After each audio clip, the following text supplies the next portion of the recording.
What if you woke up in a place you do not recognize and the first thing you see is a demon? Mr. Gray opens his eyes, slowly confused.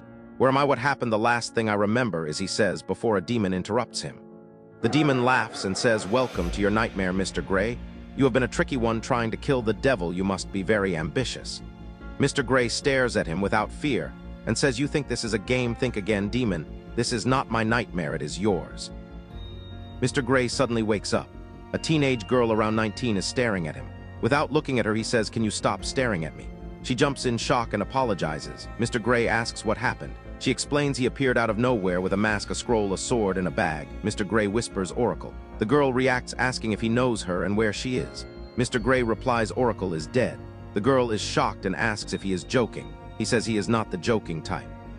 Mr. Gray tells her this is not the time to mourn. He asks if they are far from people, and she says yes, only her house is around. He asks the time, and she says 10 p.m.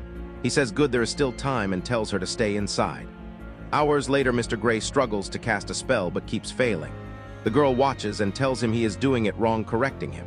Mr. Gray tries to stop her, but it is too late as the portal expands into a giant flaming door. A massive demon steps out, angry and powerful. Mr. Gray tells the girl to run, but the demon says no one is going anywhere. You disturbed me, and you will pay. Mr. Gray shouts to distract it, but the demon fires a blast of fire.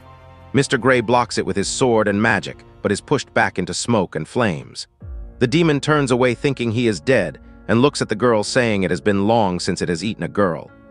A voice comes from the smoke saying we are not done yet. Mr. Gray walks out alive. The demon is shocked and studies him as if it has seen him before.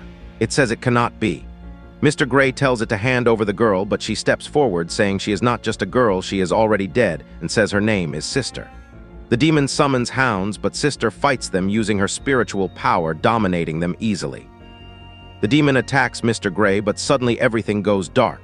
When it sees again, one of its arms is gone. It attacks again, but its hand passes through Mr. Gray and breaks. Mr. Gray walks toward it and says there is nothing in this world too big to kill. He traps the demon in an amulet, sealing it away.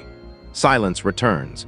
Sister tells him to stop talking to himself, and they leave as the sun rises behind them.